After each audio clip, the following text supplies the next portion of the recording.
Di hadapan tunangannya, pemuda itu meletakkan tangannya di paha ibu mertuanya, menyebabkan sang ibu yang sudah lumpuh selama 20 tahun dan tiba-tiba bereaksi. Melihat hal tersebut, tunangannya langsung marah dan memarahi pemuda tersebut dengan dalih berobat, namun kenyataannya dia ingin menyentuh ibunya. Pemuda itu dengan cepat menjelaskan, mengatakan bahwa dia hanya membantu ibu mertuanya merawat kakinya yang lumpuh. Metode yang dia gunakan merupakan metode pijat eksklusif yang dia ciptakan.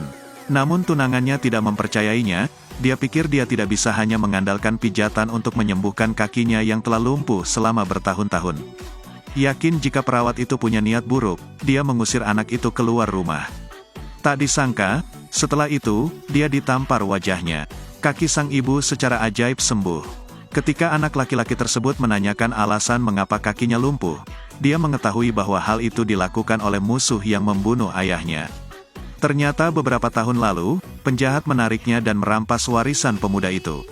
Lalu menghancurkan semuanya dengan kejam keluarga anak laki-laki itu, mengetahui ibunya menyelamatkan pemuda tersebut, sehingga dia mematahkan kaki ibu mertuanya. Ketika pemuda tersebut mendengar hal tersebut, dia langsung menjadi marah dan bersumpah akan menangkap para bajingan tersebut hari ini dan menghukum mereka. Namun dia dihentikan oleh ibu mertuanya karena pengaruh harimau petir, bisa dikatakan tidak ada yang bisa menandinginya. Mencakup seluruh Longtan, dia tidak menyangka bahwa pemuda itu kini telah berubah. Beberapa tahun terakhir ini dia telah mencoba sendiri, dengan berani membunuh para pengisi di perbatasan, menjadi Longkuan dengan kekuatan tertinggi, tidak hanya mengatur jutaan orang. Tapi bahkan penguasa adalah junior anak laki-laki itu. Tujuan kepulangan pemuda kali ini adalah untuk membalas dendam lamanya. Dia bersiap pergi mencarinya untuk melunasi utangnya, namun tak disangka tunangannya membawa pulang putra musuhnya. Dan mengatakan bahwa dia ingin menikah dengannya tepat di depan anak laki-laki itu. Hal ini membuat sang ibu sangat marah, jadi dia segera memberinya banyak uang. Jika kamu menganggapku ibumu, maka mulai sekarang kamu harus berhenti dengan orang ini, berani menyentuh wanitaku. Wanita tua itu lelah hidup. Nona muda, jangan lakukan itu, dia ibumu. Ibu, kenapa kamu ikut campur dalam pernikahanku? Menurutku tidak, jelas kamu punya seseorang yang lebih kamu cintai. Kenapa harus memanfaatkan sampah yang hanya tahu cara berpura-pura demi akad nikah? Tutup mulutmu ibu, ayah adalah seekor harimau, bukan? Pria itu berteriak, kenapa kamu berani memanggilnya dengan nama ayahku? Apakah kamu yakin aku bisa membiarkanmu mati sekarang? Aku bertanya kepada ayahmu, apakah dia seekor harimau? Apakah kamu gila? Hanya karena cemburu, dia berani menyerang seseorang. Dia adalah anak dari penguasa kota. Jika itu di zaman kuno, dia akan menjadi putra mahkota, dan orang yang aku kalahkan adalah putra harimau petir. Cukup, kamu telah membuatku marah. Jika aku tidak memotongmu dan memberimu makan hari ini, maka bukan aku yang akan menyeretmu, tetapi dirimu sendiri. Berani menyentuh Tuan Muda Lei, saudaraku, bunuh dia untukku. Tunggu sebentar, maaf, anakku tidak mengerti. Aku mohon, aku sudah malu. Melihat anak musuhnya berani pergi ke rumah orang lain untuk memukuli seseorang, pemuda itu memutuskan untuk tidak membiarkannya keluar rumah hari ini. Selanjutnya, hanya sedikit dari mereka yang menyerang para penjaga. Prajuritnya tergeletak di tanah, pada akhirnya, dia marah dan mencekiknya. Huyan Enhi, jangan khawatir, ayahnya adalah penguasa kota Longtan, memimpin puluhan ribu penjaga kota, kita tidak bisa memprovokasi dia. Itu benar Diep Huyan, tenang dulu, luangkan waktumu. Jika kamu menyakitinya hari ini, seluruh Longtan akan menjadi gila. Pernahkah kamu melihat betapa takutnya mereka? Tolong berlutut dan bersujud padaku. Kalau begitu serahkan ibu angkatmu dan adik angkatmu kepadaku, maka aku akan memaafkanmu. Tapi kamu benar-benar membunuh Tuan Muda itu. Inilah akhir kehidupan. Jika penguasa kota mengetahui bahwa Tuan Muda Lei telah meninggal, dia akan marah dan puluhan ribu penjaga kota akan menyerang. Lalu kita harus menguburnya bersama-sama. Tidak ada yang perlu ditakutkan.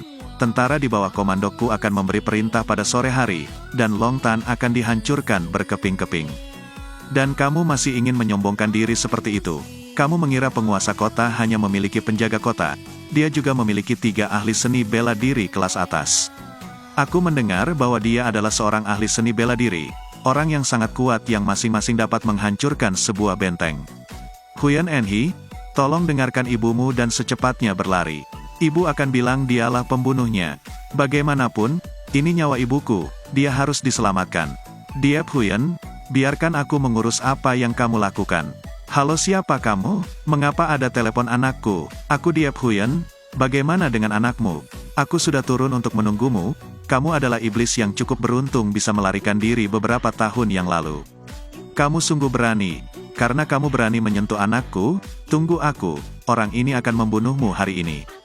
Jika kamu ingin membunuhku, baiklah. Aku akan memberimu kesempatan, gerakan semua hubungan yang bisa kamu gerakan.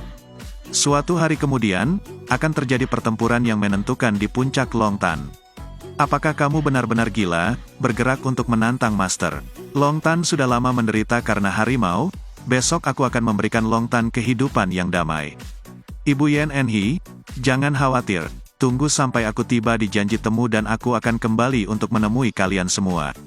Yen Enhi, pria itu pantas mati. Kepala pelayan, pergi undang orang tua itu, panggil juga ketiga master di sini. Beritahu mereka, anak beberapa tahun lalu telah kembali. Selain itu, panggil semua saudara untuk berjaga, dan ikuti aku untuk membunuh orang. Tolong perintahkan aku untuk membawa jimat naga dan mengumpulkan semua master di dunia di Istana Long Tan. Dengarkan instruksiku, di mana ketiga tuan itu? Pria paruh baya, Luke, dan Penatua Tran, di mana mereka? Hanya karena seorang anak kecil, tapi dia memanggil kami bertiga. Tahukah kamu seberapa besar peluang yang kamu buat untuk kami lewatkan? Jimat naga dari Great Halong Kuan telah muncul. Para penguasa besar dunia berkumpul di Long Tan dan mendengar bahwa mereka hanya perlu membunuh satu orang untuk Kaisar Agung Long Kuan. Maka akan ada peluang besar. Baiklah, berhenti merengek. Anak ini kabur beberapa tahun lalu. Yang Mulia sangat marah, kali ini kita tidak boleh membiarkannya berjalan lagi, jika tidak kita pasti akan mati. Masih ada peluang bagi Long Kuan, belum terlambat untuk menangani anak ini dulu lalu pergi. Terima kasih kepada ketiga masternya, aku harap kalian bertiga mengikutiku untuk membunuh anak itu Diep Huyen. Pria itu berteriak pada Diep Huyen. Aku telah membawa seseorang ke sini, bagaimana kamu akan mati? Jangan terburu-buru, tunggu sebentar lagi. Nak, berhentilah, harus aku katakan daunnya juga sangat besar. Giam datang ke sini sendirian, siapa bilang aku sendirian? Siapa ini? Asalmu dari mana? Apa yang sedang terjadi? Semua orang ini adalah master, orang-orang ini tampaknya adalah 4 dewa perang yang hebat. Mengapa mereka datang ke sini? Aku Tan Long, aku macan putih, aku burung vermilion, dan aku Huyen Fu. Memimpin Tan Long Kuan, kami mengunjungi Dai Ha Long Kuan. Seperti apa prosesi ini? Milik Ha adalah pinjaman dari Tan. Istana Mang Long memimpin para master di dunia. Lei Ho, apakah kamu berani bertarung?